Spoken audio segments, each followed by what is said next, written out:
আল্লাহ রাসূল বলছেন যদিও তোমাকে হত্যা করা হয়, যদিও তোমাকে জ্বালিয়ে দেওয়া হয়, তারপরে তুমি শিরিক করো না। এই শিরিক কিন্তু আমরা অহরহ করছি। কেন করছি? এত মহাপাপ, এত বড় পাপ, তারপরে কেন করছি? কারণ আমরা শিরিক কি এটা জানি না। আমরা মুনাজাতের মধ্যে শিরিক করি। কিভাবে শিরিক করি দেখেন, আমাদের যারা রাজনৈতিক নেতা আছে দেখবেন নির্বাচনের প্রচারণা নামার আগে যায় কোথায়? বাবার দরবারে গিয়ে কি বলে? যে বাবা তোমার আশীর্বাদ দিলাম, তোমার দোয়া নিলাম, তুমি আমাকে পাশ করাই দিও। নাউজুবিল্লাহ বলেন। এই লোকের ঈমান আছে? বাবা কি পাশ করানোর অধিকার রাখে কিনা? ঈমান চলে গেছে। সে যত বড় নেতাই হোক, ফেরাউনের থেকে বড় নেতা তো না। ঈমান চলে গেছে। দোয়ার মধ্যে আমরা কিভাবে শিরিক করি? আপনি যার মুরিদ হয়েছেন তার কাছে সন্তানকে নিয়ে গেছেন পরীক্ষার আগে দিয়া, বাবা আমার ছেলেটার পরীক্ষা সামনে, তুমি একটু দোয়া করে দাও, তুমি তাকে পাশ করায় দাও। কি কয়? বাবা তুমি একটু নেক নজর দাও, তুমি তাকে পাশ করায় দাও। অথচ যে যার কাছে চাচ্ছে সে মৃত। এই যে লোক চাইলো, সে যত বড় আলেম হোক, যত বড় জালেম হোক, যত বড় শিক্ষিত হোক, তার ঈমান আছে। দোয়ার মধ্যে আমরা শিরিক করি। দোয়ার মধ্যে আমরা শিরিক করি। দান সদাকার মধ্যে আমরা শিরিক করি। কিভাবে দান সদাকার মধ্যে শিরিক করি? দান করতে হয় কার নামে?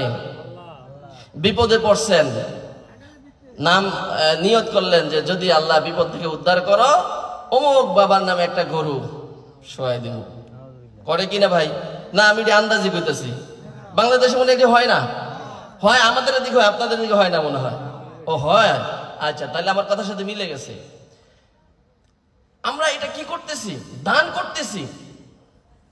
কোরবানি কার জন্য হয়? আল্লাহর জন্য। যদি কোনো মানুষের নামে কোরবানি দেয় তাহলে কোরবানি হবে? এটা শিরিক। আপনার দান হবে একমাত্র আল্লাহর জন্য।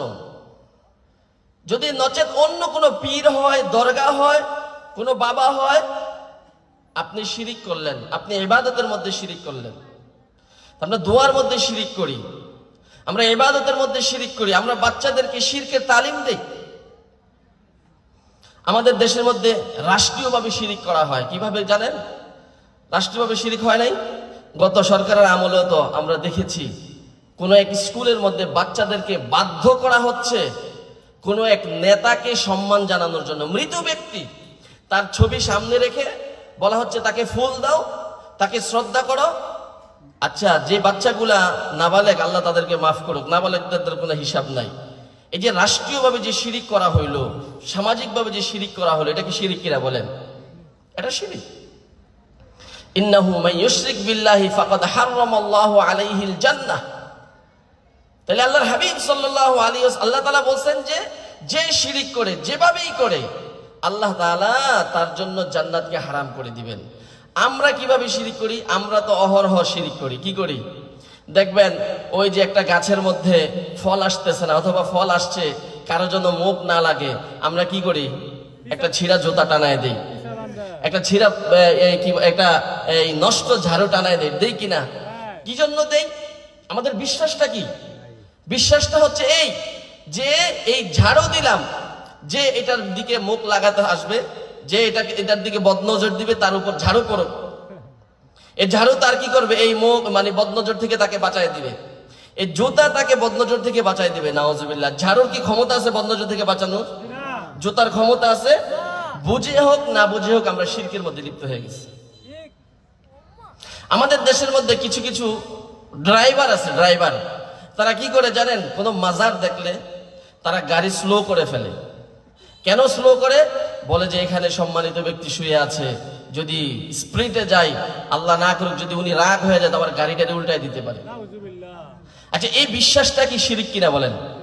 এই মৃত ব্যক্তির কি ক্ষমতা আছে গাড়ি উল্টায় দেওয়ার, কোনো ক্ষতি করার? না। তাহলে আমরা অহর শিরিক করছি। আমাদের বাচ্চাদের কপালের মধ্যে টিপ দেই কিনা? কিসের বিশ্বাস? মহিলাদেরকে জিজ্ঞেস করেন যে কেন দাও? বলে যে কেউ যেন মুখ না লাগায়, এই কালো তার মুখের যায় পড়বে, এই কালো বা এই টিপ তাকে বাঁচায় দিবে। দেওয়াটা দোষণীয় না, বিশ্বাসটা দোষণীয়। কথা বুঝছেন? দেওয়াটা দোষণীয় না, বিশ্বাসটা দোষণীয়। আপনি বিপদের মধ্যে পড়লেন, অনেক কষ্ট করে বিপদ থেকে উদ্ধার করলেন, যে আপনাকে বিপদ থেকে উদ্ধার করলো, আপনি বললেন যে অমুকে যদি আমাকে না বাঁচাইতো তাইলে আমি কি ছিলাম? বাঁচানোর মালিক কে?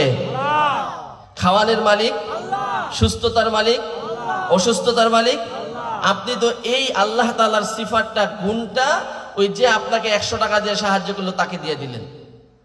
মানে আল্লাহ তাআলার যেটা শান, এটা কাকে দিয়ে দিচ্ছেন? আপনি ওই যে 100 টাকা দিছে, 1000 টাকা দিছে বা 1 লক্ষ টাকা দিছে তাকে দিয়ে দিচ্ছেন। 1 কোটিকা সারা পৃথিবী যদি আপনাকে এনে দেয়, তারপরও কি তার সাথে শিরিক করা যাবে না? তাহলে ঈমান ভঙ্গের 1 নাম্বার কারণ বলছে কি? শিরিক করা, আল্লাহর সাথে কাউকে শরীক করা। 2 নাম্বার, মান জাআলা বাইনাহু ওয়া বাইনাল্লাহি ওয়াসাইল,